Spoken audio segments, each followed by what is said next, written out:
Hello. नमस्कार मित्रांनो.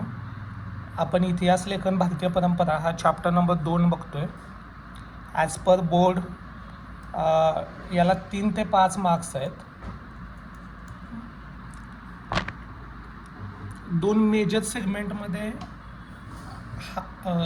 हा चॅप्टर विभागलेला आहे. एक आहे भारतीय इतिहासाची वाटचाल आणि दुसरं आहे भारतीय इतिहास लेख आणि विविध तात्विक प्रणाली. आपण फक्त आता इम्पॉर्टंट गोष्टींनाच टार्गेट करणार आहे यामध्ये. प्राचीन काळातील इतिहास लेखन. तर प्राचीन भारतामध्ये पूर्वजांचे पराक्रम, दैवत परंपरा, सामाजिक सिद्धांतरे इत्यादीच्या स्मृती केवळ मौखिक स्वरूपात जपल्या जात होत्या. मौखिक म्हणजे वेगवेगळ्या प्रकारची गाणी, परंपरेनुसार पुढच्या पिढीमध्ये त्या गाणी कथा यांच्या माध्यमातून या स्मृती म्हणजेच आठवणी आठवणी पुढच्या पिढीमध्ये त्या सांगितल्या जात आणि त्यामधून पुढे तीच कथा आपापल्या पिढीमध्ये पुढे जात होती. हडप्पा संस्कृतीत मिळालेल्या प्राचीन लेखामध्ये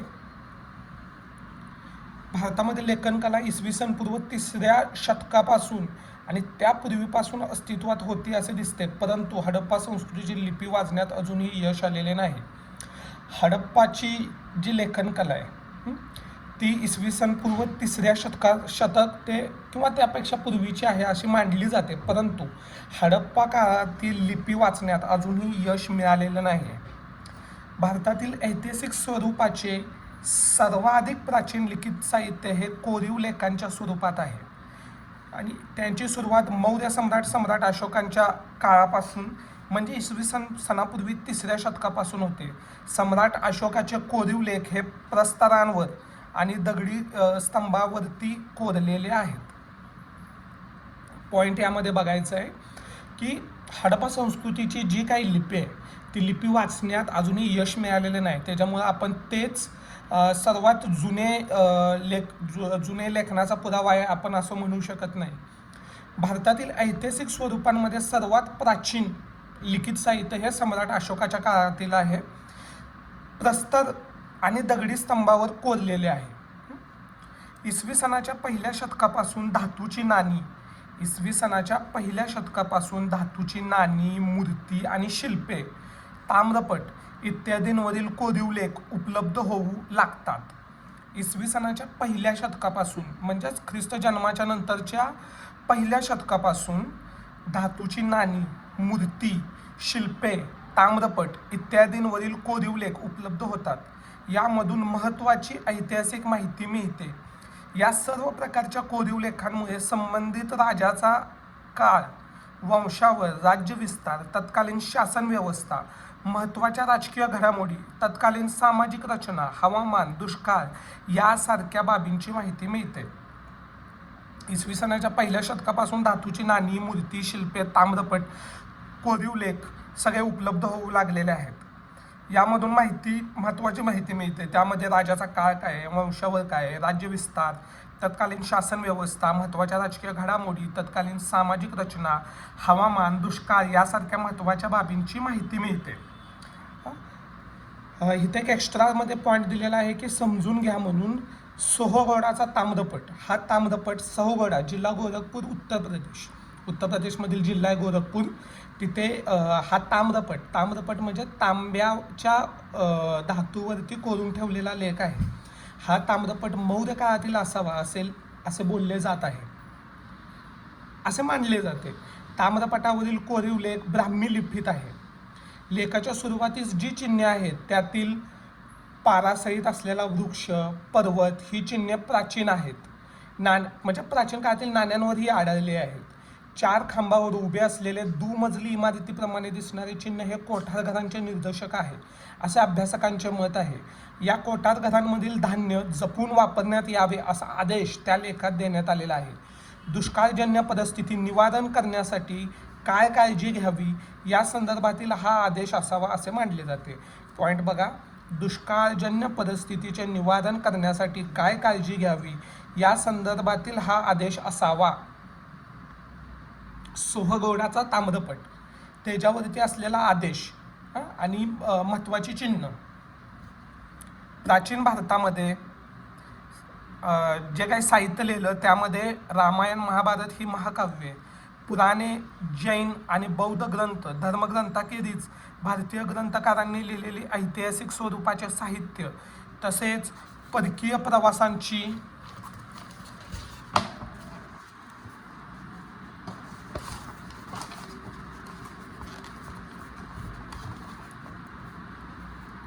प्रवास वर्णने ही इतिहास लेखनाची महत्त्वाची साधने आहेत. पॉइंट महत्त्वाचा आहे, लक्षात घ्यायचं आहे की प्राचीन भारताच्या ह्याच्यामध्ये रामायण आहे, महाभारत आहे, ही महाकाव्य आहेत. पुराणे, जैन आणि बौद्ध धर्मातील ग्रंथ आहेत. धर्मग्रंथाखेरीज भारतीय ग्रंथकारांनी लिहिलेले ऐतिहासिक स्वरूपाचे साहित्य, तसेच परकीय प्रवाशांची प्रवास वर्णने ही इतिहास लेखनाची महत्त्वाची साहित्य मानली जातात. प्राचीन काळातील राजांची चरित्रे तसेच राजघराण्याचे इतिहास सांगणारे लेखन हे भारतीय इतिहास लेखनाच्या वाटचालीतील महत्त्वाचे टप्पे आहेत. इसवी सनाच्या 7व्या शतकात बाणभट्ट या कवीने लिहिलेले हर्षचरित्र हे संस्कृत काव्य ऐतिहासिक चित्रग्रंथाच्या स्वरूपाचे आहे. त्यामध्ये तत्कालीन सामाजिक, आर्थिक, राजकीय, धार्मिक, सांस्कृतिक जीवनाचे वास्तववादी चित्रण करण्यात आलेले आहे. हर्षचरित्र हे काव्य बाणभट्टने लिहिलेलं आहे, 7व्या शतकात लिहिलेलं आहे बाणभट्टने. जोड्या लावण्यामध्ये येऊ शकतं. हे मध्ययुगीन काळातील इतिहास लेखन इसवी सनाच्या 12व्या शतकात कलहन याने लिहिलेला राजतरंगिणी. कलहन हा काश्मीरच्या इतिहासावरील ग्रंथ आहे. परीक्षेला हा पण येऊ शकतोय की राजतरंगिणी हा ग्रंथ कलहनने लिहिला आहे. आणि हा कशावरती डिपेंड आहे तर काश्मीरच्या इतिहासावरील ग्रंथ आहे. इतिहास लेखन शास्त्रशुद्ध कसे असावे त्याच्या आधुनिक संकल्पनेशी हा ग्रंथ जवळचे नाते सांगतो. म्हणजे इतिहास लेखनाचे जे शास्त्रशुद्ध कशा पद्धतीनं पाहिजे आधुनिक संकल्पनेशी हा ग्रंथ जवळचा आहे. त्यामध्ये अनेक कोरीव लेख, नाणी, प्राचीन वास्तूंचे अवशेष, राजकुलांच्या अधिकृत नोंदी, स्थानिक परंपरा इत्यादी अनेक साधनांचा चिकित्सक अभ्यास करून आपण हा ग्रंथ रचला असा उल्लेख कलहनने केला आहे. मध्ययुगीन भारतामध्ये मुस्लिम राज्यकर्त्यांच्या दरबारातील इतिहासकारांच्या लेखनावर अरबी आणि फारसी इतिहास लेखनाच्या परंपरांचा प्रभाव दिसतो. म्हणजे मध्ययुगीन भारतामध्ये मुस्लिम राज्यकर्त्यांच्या दरबारातील इतिहासकारांच्या लेखनावर अरबी आणि फारसी इतिहास लेखनाच्या परंपरांचा प्रभाव आहे. मध्ययुगीन मुस्लिम इतिहासकारांमध्ये जियाउद्दीन बर्नी हा एक महत्त्वाचा इतिहासकार होता. मध्ययुगात मुस्लिम इतिहासकारांमध्ये जियाउद्दीन बर्नी त्यानं लिहिलेलं पुस्तक तारीख-ए-फिरोजशाही या त्याच्या ग्रंथात त्याने इतिहास लेखनाचा हेतू स्पष्ट केलेला आहे. इतिहास लेखनाचा हेतू कुणी स्पष्ट केला आहे तर जियाउद्दीन बर्नीने केला आहे. त्याच्या पुस्तकाचं नाव काय आहे तारीख-ए-फिरोजशाही. त्याच्यामध्ये इतिहासकाराचे कर्तव्य फक्त राजकर्त्यांच्या पराक्रमाचे आणि कल्याणकारी धोरणांचे वर्णन करून संपत नाही तर त्याच्या दोषांचे आणि चुकीच्या धोरणांचे चिकित्सक विवेचन त्याने करायला हवे. म्हणजे इतिहासाच्या बाबतीत त्याने न्यूट्रल स्टेटमेंट केले की इतिहासकाराचे कर्तव्य फक्त राज्यकर्त्यांच्या पराक्रमाचे आणि कल्याणकारी धोरणांचे वर्णन करून संपत नाही तर त्यांच्या दोषांचे आणि चुकीच्या धोरणांचे चिकित्सक विवेचन त्याने करायला हवे. एवढेच नव्हे तर संबंधित काळातील विद्वान व्यक्ती, अभ्यासक, साहित्यिक आणि संत यांचा सांस्कृतिक जीवनातील प्रभावही लक्षात घ्यायला हवा. महत्त्वाच्या मुद्द्यांबरोबर संबंधित काळातील विद्वान व्यक्ती, अभ्यासक, साहित्यिक आणि संत यांच्या सांस्कृतिक जीवनातील प्रभाव लक्षात घ्यायला हवा. बर्नीच्या या विचारसरणीमुळे इतिहास लेखनाची व्याप्ती अधिक विस्तारली. जियाउद्दीन बर्नी. एक्स्ट्राचा पॉइंट आहे, अल बरुनीने विविध ज्ञान शाखांमध्ये भारतीयांनी केलेली कामगिरी व भारतातील समाज जीवन यासंबंधी माहिती अरेबिक भाषांमध्ये लिहून ठेवली. पुढील काळात अनेक परदेशी अल बरुनी यासंबंधी माहिती त्याने अरेबिक भाषेत लिहून ठेवली. पुढील काळात अनेक परदेशी इतिहासकारांनी भारताविषयी माहिती देणारे ग्रंथ लिहिले. त्यातील हसन निजामी ग्रंथ, ताजुल मासीर, मिनाज सिराज लिखित, तबाकत नासरी, अमीर खुसरो यांचे विपुल लेखन, तुझक तिमुरी हा तैमूर लंग याचे आत्मचरित्र, ह्या बिन अहमद सरहिंदी लिखित तारिके मुबारक शाही ह्यासारखे ग्रंथ महत्त्वाचे आहेत. त्याच्या लेखनातून आपल्याला भारतातील मध्ययुगीन कालखंडासंबंधी माहिती प्राप्त होते. परदेशी प्रवाशांनी लिहून ठेवलेले वृत्तांत ही भारतीय इतिहास लेखनाची महत्त्वाची साधने आहे. Ibn Battuta, Abdul Razzaq, Marco Polo, Nicolo Conti Barbosa आणि डॉमिंगो पेस हे त्यापैकी होते. हे सगळे प्रवासी होते यांची प्रवास वर्णने आहेत. ह्यांची नावं कमीत कमी माहिती असणं गरजेचं आहे. लेखनातून मध्ययुगीन भारतासंबंधी ऐतिहासिक माहिती मिळते. ईश्वरदास नगर, भीमसेन सक्सेना, खाफी खान, निकोले मुंची हे बादशाह औरंगजेबाच्या काळातील इतिहासकार आहेत. मुघल बादशाच्या दरबारातील इतिहासकारांच्या लेखनात मुघल बादशाच्या काळातील जे काही लेखन झाले, खास करून राज्यकर्त्यांची स्तुती, त्यांच्याबद्दल निष्ठा या पैलूंना विशेष महत्त्व दिले. त्याखेरीज त्यांच्या वर्णनात समर्पक पद्य उतारे, सुंदर चित्रांचा अंतर्भाव करण्याची पद्धती सुरू झालेली दिसते. मुघल साम्राज्याचा संस्थापक बाबर याचे आत्मचरित्र तुझुक ए बाबरी कुणाचं आत्मचरित्र आहे तर बाबरचं आत्मचरित्र आहे. त्याला कराव्या लागलेल्या युद्धाची वर्णने आहेत. त्याच्या बरोबरीने त्याने प्रवास केलेल्या प्रदेशांची आणि शहरांची वर्णने, तेथील स्थानिक अर्थव्यवस्था, रीतिरिवाज, वनस्पतीसृष्टी आणि बारकाईने केलेले निरीक्षण याचा समावेश आहे. इतिहास लेखनाच्या चिकित्सक पद्धतीच्या दृष्टीने इतिहास लेखनाची चिकित्सक म्हणजे कुठलाही एकतर्फी भाव न ठेवता लिहिलेला इतिहास आहे. अबुल फजल याने लिहिलेला अकबरनामा या ग्रंथाचे विशेष महत्त्व आहे. अधिकृत नोंदीच्या आधारे ऐतिहासिक कागदपत्रांचे काळजीपूर्वक केलेले संकलन व त्यातील माहितीच्या विश्वासार्हतेची कसून केलेली छाननी हे अबुल फजलने अवलंबलेली संशोधन पद्धती पूर्वग्रहविरहित आणि वास्तववादी होती. सगळ्यात पहिल्यांदा पॉईंट आहे अबुल फजलनं लिहिलंय अकबरनामा, म्हणजे अकबराच्या काळातील दैनंदिन घडामोडी त्याने अकबरनाम्यामध्ये लिहिल्या. अधिकृत नोंदीच्या आधारे ऐतिहासिक कागदपत्रांच्या काळजीपूर्वक केलेले संकलन आणि त्यातील माहितीच्या विश्वासार्हतेची कसून केलेली छाननी ही अबुल फजलने अवलंबलेली संशोधन पद्धती होती. बखर हा ऐतिहासिक साहित्यातील एक महत्त्वाचा प्रकार आहे. शूरवीरांचे गुणगान, ऐतिहासिक घडामोडी, लढाया, थोर पुरुषांचे चरित्र याविषयी लेखन आपणास बखरीत वाचायला मिळते. बखर ही त्या राजाची म्हणजे प्रत्येकाची वेगवेगळ्या प्रकारची बखर असायची. प्रत्येक राजाची बकरीमध्ये एक ऐतिहासिक साहित्य आहे. त्याच्यामध्ये काय खास करून शूरवीरांचे गुणगान आहे, ऐतिहासिक घडामोडी, लढाया, थोर पुरुषांचे चरित्र याविषयीचे लेखन आपणास वाचावयास मिळते. मराठी भाषेतील विविध प्रकारच्या बखरी उपलब्ध आहे. यातील एक महत्त्वाची बखर आहे सभासद बखर.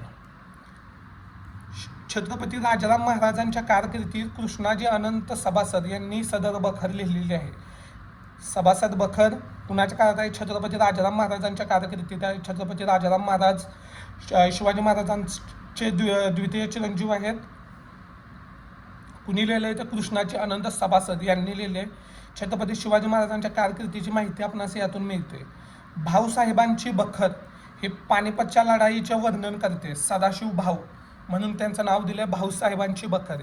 याच विषयावर आधारित पानिपतची बखर अतिशय स्वतंत्र बखर आहे. होळकरांची कैफियत या बकरीतून आपणास होळकरांच्या घराणे आणि त्यांचे योगदान समजते. बकरींचे चरित्रात्मक, वंशानुचरित्रात्मक, प्रसंग वर्णनात्मक, पंथीय, आत्मचरित्रपर, कैफियत, पौराणिक आणि राजनीतीपर असे प्रकार आहेत. आता बघा, बकरींचे प्रकार चरित्रात्मक आहे, वंशानुचरित्रात्मक आहेत, प्रसंग वर्णनात्मक आहेत, पंथीय आहेत, आत्मचरित्रपर आहेत, कैफियत आहे.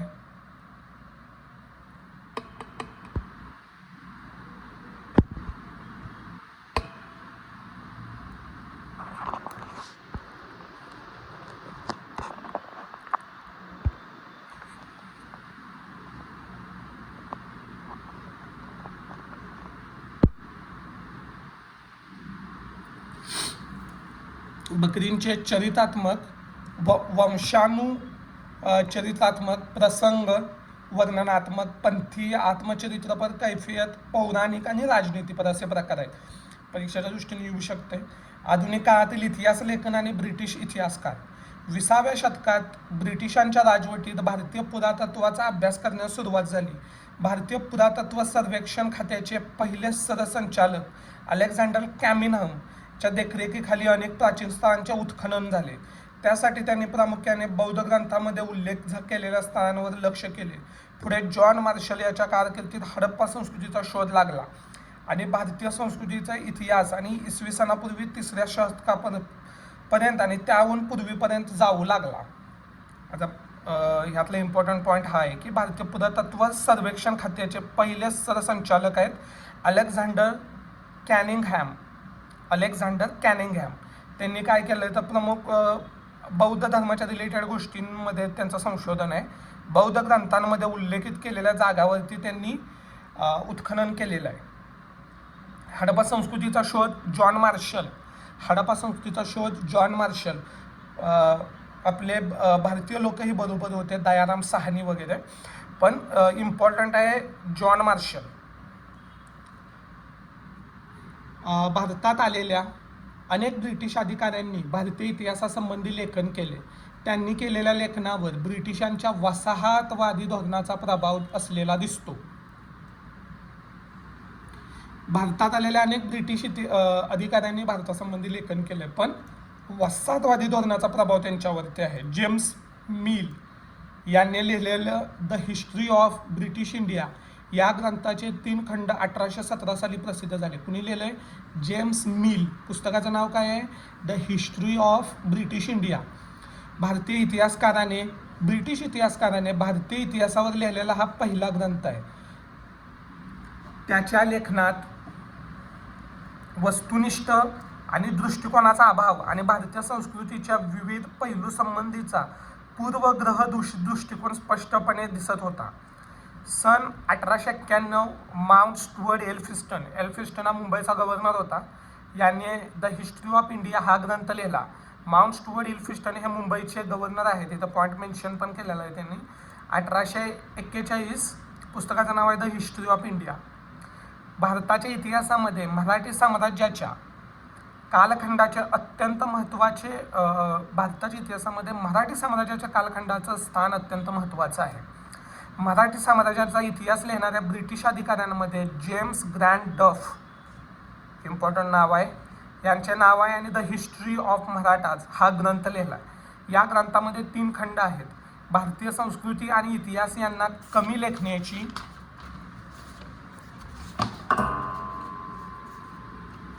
ब्रिटिश अधिकाऱ्यांची प्रवृत्ती ग्रँड डफ यांच्या लेखनात उमटलेली दिसते.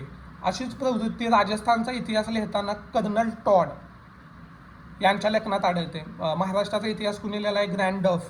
आणि राजस्थानचा इतिहास कुणी लिहिला आहे? Colonel Tod. William Wilson Hunter याने हिंदुस्थानाचा द्विखंडात्मक इतिहास लिहिला. यामध्ये त्याची निपक्षपाती वृत्ती दिसते. डफ यांच्या इतिहास लेखनाच्या मर्यादा नीलकंठ जनार्दन कीर्तने आणि विका राजवाडे यांनी 19व्या शतकात दाखवून दिल्या. पुढं पॉईंट आहे भारतीय इतिहास लेखन, विविध तात्विक प्रणाली, वसाहतवादी दृष्टिकोन. तर भारतीय इतिहासाचा अभ्यास आणि लेखन करणाऱ्या सुरुवातीच्या इतिहासकारांमध्ये प्रामुख्याने ब्रिटिश अधिकारी तसेच ख्रिश्चन धर्मप्रसारकांचा अंतर्भाव होता. भारतीय संस्कृती गौण दर्जाची आहे या पूर्वग्रहाचे प्रतिबिंब त्यांच्यातील काहींच्या लेखनात स्पष्टपणे दिसत होते. वसाहतवादी ब्रिटिश सत्तेच्या समर्थनासाठी त्यांच्या इतिहास लेखनाचा वापर केला गेला. वसाहतवादी लेखन हे ब्रिटिशांच्या बाजूने केलेलं लेखन आहे. खास करून इतिहास ब्रिटिश अधिकारी आणि ख्रिश्चन धर्मप्रसारकांनी केले.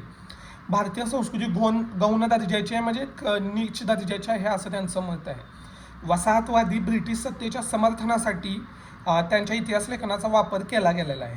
1922 ते 1937 दरम्यान प्रसिद्ध झालेले केम्ब्रिज हिस्ट्री ऑफ इंडिया या ग्रंथाचे 5 खंड हे वसाहतवादी इतिहास लेखनाचे ठळक उदाहरण आहे. वसाहतवादी लेखनाचं ठळक उदाहरण काय? केम्ब्रिज हिस्ट्री ऑफ इंडिया 1937चा बुक आहे, 5 खंडात लिहिलेला आहे. प्राच्यवादी इतिहास लेखन. युरोपमधील इतिहास अभ्यासकांमध्ये पूर्वेकडील संस्कृती आणि देश याच्याबद्दल कुतूहल निर्माण होते. पूर्वेकडील म्हणजे आपला भारतीय, म्हणजे आपला जो आशिया खंड आहे त्याला पूर्व साईडचा आहे त्यांच्यापासून, म्हणून पूर्वेकडील. त्यांच्याबद्दल आदर कौतुक तसेच काही अभ्यासक त्याच्यामध्ये होते, त्यांना प्राच्यवादी म्हटले जाते. म्हणजेच युरोपमधील काही अभ्यासक हे भारताबद्दल कुतूहल जागृत झालेले आणि आदर कौतुक यांनी केलेलं जे लेखन आहे त्याला प्राच्यवादी लेखन असं म्हटलेलं आहे. प्राच्यवादी अभ्यासकांनी संस्कृत आणि युरोपीय भाषांमधील साधर्म्याचा अभ्यास केला. वैदिक वाङ्मय आणि संस्कृत साहित्याचा अभ्यास यावर प्राच्यवादी विद्वानांचा भर होता. त्यामधून भाषांची जननी असणारी एक प्राचीन इंडो युरोपीय भाषा होती अशी कल्पना पुढे आली. इसवी सन 1784 मध्ये सर विल्यम जोन्स यांनी कलकत्ता येथे आशियाटिक सोसायटीची स्थापना केली व त्यामध्ये प्राचीन भारतीय वाङ्मय आणि इतिहास यांच्या अभ्यासास चालना दिली. प्राच्यवादी अभ्यासकांमध्ये फ्रेडरिक मॅक्स म्युलर, जर्मन अभ्यासकाचा प्रामुख्याने उल्लेख करावा लागेल. प्राच्यवादी कोण आहे? फ्रेडरिक मॅक्स म्युलर, जर्मनीचा आहे. त्याच्या दृष्टीने संस्कृत भाषा ही इंडो युरोपीय भाषागटातील अतिप्राचीन भाषा आहे. संस्कृत साहित्यात त्याला विशेष रस होता. कुणाला? Frederick Max Muller. त्याने हितोपदेश या ग्रंथाचा जर्मन भाषेत अनुवाद केला. तसेच the sacred books of east या नावाने 50 खंड प्रसिद्ध आहेत. त्याने ऋग्वेदाचे संकलन करण्याचे काम केले, ते 6 खंडामध्ये प्रसिद्ध केले. अलीकडच्या काळात प्राच्य विद्यांच्या लेखनामागे छुपे साम्राज्यवादी हितसंबंध प्रकाशात आणण्याचे काम ॲडवर्ड सैद या विद्वानाने केले. म्हणजे प्राच्य विद्यावतांच्या लेखनामागून तिथे वसाहतवादी साम्राज्य उभा करण्याचे काही लोकांचे छुपे हितसंबंध होते, ते एडवर्ड सैद याने या विद्वानाने पुढे आणले. राष्ट्रवादी इतिहास लेखन. 19व्या आणि 20व्या शतकाच्या इंग्रजी शिक्षण पद्धतीमध्ये शिकून तयार झालेले भारतीय इतिहासकारांच्या लेखनामध्ये भारतात प्राचीन वैभवाचा अभिमान आणि भारतीय आत्मजाणीवतेची जागृत करण्याकडे लक्ष दिला. ही पहिली पिढी होती जी शिक्षणाच्या माध्यमातून पुढे आली होती भारतामध्ये. त्यांच्या लेखनास राष्ट्रवादी इतिहास लेखन असे म्हटले गेलेले आहे. त्यांनी भारतीयांमध्ये जाणीव निर्माण करण्याचं काम केलं. महाराष्ट्रातील राष्ट्रवादी इतिहास लेखनास विष्णुशास्त्री चिपळूणकर यांच्यापासून प्रेरणा मिळाली. ब्रिटिश अधिकाऱ्यांनी लिहिलेले प्राचीन भारतातील पूर्वग्रह दूषित इतिहासाला त्यांनी विरोध केला आणि कशा प्रकारे राष्ट्रवादी लेखन करणाऱ्या इतिहासकारांनी भारताच्या इतिहासातील सुवर्णकाळ शोधण्याचा प्रयत्न केला असे करत प्रसंगी ऐतिहासिक वास्तवाची चिकित्सापूर्वक छाननी करण्याकडे दुर्लक्ष केले गेले असा आक्षेपही त्यांच्यावर घातलाय. महादेव गोविंद रानडे, रामकृष्ण गोपाळ भंडारकर, विनायक दामोदर सावरकर, राजेंद्रलाल मिश्र, रमेशचंद्र मुजुमदार, काशीप्रसाद जयस्वाल, राधामुकर मुखर्जी, भगवनलाल इंद्रजी, वासुदेव विष्णू मिराजी, अनंत सदाशिव आळतेकर ही काही राष्ट्र इतिहासकारांची नावे आहेत. यापैकी कमीत कमी 3 ते 5 नावे लक्षात ठेवा. The rise of Maratha power या ग्रंथात न्यायमूर्ती महादेव गोविंद रानडे यांनी मराठी सत्ता उदयाची पार्श्वभूमी विस्ताराने मांडलेली आहे. इतिहास लेखन, भाषाशास्त्र, व्युत्पत्ती, व्याकरण अनेक विषयांवर मूलभूत संशोधन करणारे मराठी भाषेतील लेखन करणारे इतिहासकार म्हणून राजवाडे परिचित आहेत. विका राजवाडे यांच्याबद्दल माहिती बघतोय आपण.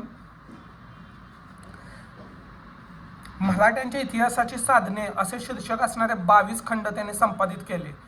त्यातील त्यांच्या प्रस्तावना अत्यंत अभ्यासपूर्ण, सर्वांगीण होत्या. इतिहास म्हणजे भूतकाळातील समाजाचे सर्वांगीण समग्र जीवनदर्शन, केवळ राजकीय घडामोडी, सत्ता हस्तांतरणासाठी केलेली कट कारस्थाने आणि युद्धे यांच्या हकीकती नव्हत्या असे त्यांचे मत होते. अस्सल कागदपत्रांच्या आधारे इतिहास लिहिला पाहिजे हा त्यांचा आग्रह होता.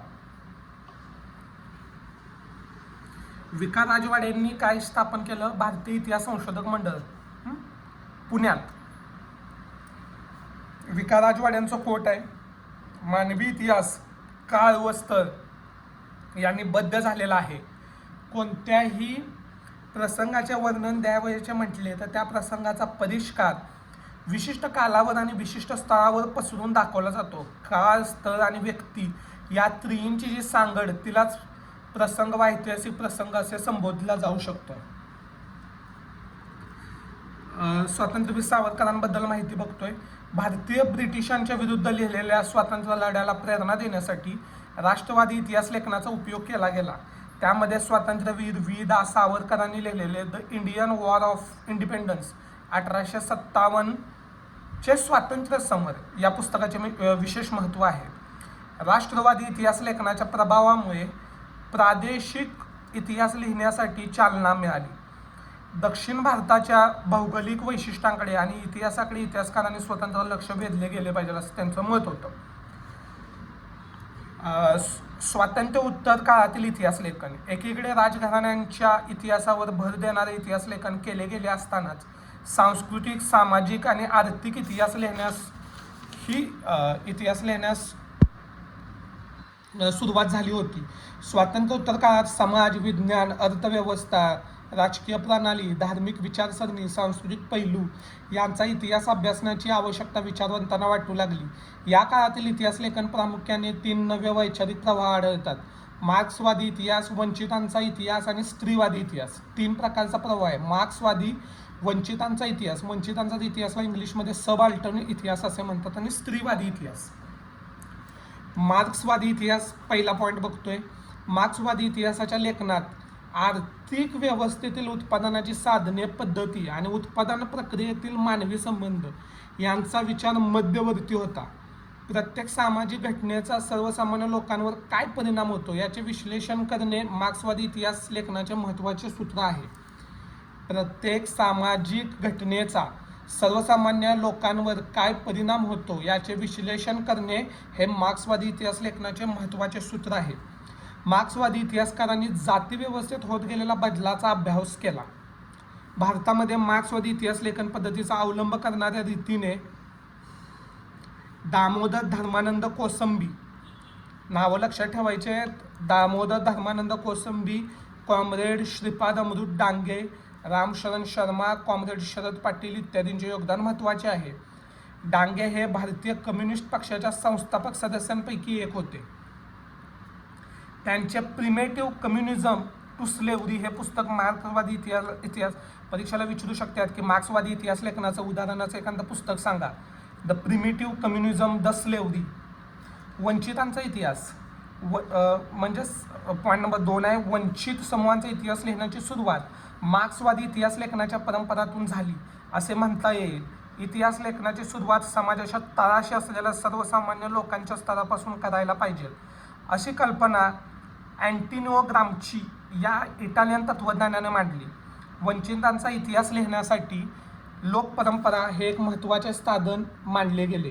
वंचिताच्या इतिहासाला एक महत्त्वाची विचारसरणी म्हणून स्थान मिळवून देण्याचे महत्त्वाचे कार्य रणजित गुहा भारतीय इतिहासकाराने केले. परंतु त्यापूर्वीच भारतीयांमध्ये वंचितांमध्ये इतिहासाचा विचार महात्मा ज्योतिबा फुले, डॉक्टर बाबासाहेब आंबेडकर यांच्या लेखनातून आलेला आहे. महात्मा फुले यांनी गुलामगिरी, पुस्तकाचं नाव महत्त्वाचं आहे, गुलामगिरी या पुस्तकात शूद्र अतिशूद्रांचा इतिहास नव्याने उलगडून दाखवला. धर्माच्या नावाखाली स्त्रिया, शूद्र, अतिशूद्र यांच्या होणाऱ्या शोषणाकडे त्यांनी लक्ष वेधले. महात्मा फुलेंचं पुस्तकाचं नाव आहे गुलामगिरी. भारताच्या सामाजिक आणि राजकीय जडणघडणीत दलित वर्गाचा मोठा वाटा आहे. त्यांच्या वसाहतवादी आणि राष्ट्रवादी इतिहास लेखनात दुर्लक्ष केले गेले. डॉक्टर बाबासाहेब आंबेडकरांनी ही गोष्ट केंद्रस्थानी ठेवून सतत लेखन केले. त्यामध्ये विपुल लेखनापैकी who were the Shudras and the untouchables हे ग्रंथ वंचिताच्या इतिहासाचे उदाहरण म्हणून सांगता येईल. स्त्रीवादी लेखन. भारतीय इतिहास लेखनाच्या क्षेत्रात सुरुवातीस प्रामुख्याने पुरुष अभ्यासक कार्यरत असल्यामुळे भारतीय इतिहासातील स्त्रियांचे स्थान आणि त्यांची कामगिरी याविषयी तुलनेने दुर्लक्षित राहिला. त्यावर अधिक प्रकाश टाकणे हे स्त्रीवादी इतिहासकारांमध्ये पहिले आव्हान होते. तसेच स्त्रियांनी निर्मिलेल्या साहित्याचे संशोधन आणि संकलन करणे आवश्यक होते. इतिहासातील स्त्रियांच्या साधनांचा विचार नव्याने होणे आवश्यक होते.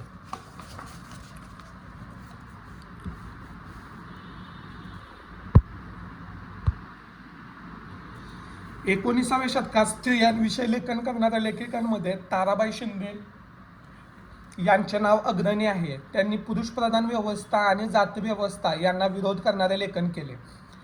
महिलांच्या मध्ये पहिलं लेखन आहे ताराबाई शिंदेंचं. 1882 मध्ये प्रसिद्ध झालेले स्त्री पुरुष तुलना हे त्यांचे पुस्तक भारतातील पहिले स्त्रीवादी लेखन होते. 1882 मध्ये प्रसिद्ध झालेले स्त्री पुरुष तुलना हे त्यांचे पुस्तक भारतातील पहिले स्त्रीवादी लेखन आहे. सन 1888 मध्ये पंडिता रमाबाई यांचे the high caste Hindu woman हे पुस्तक प्रसिद्ध झाले.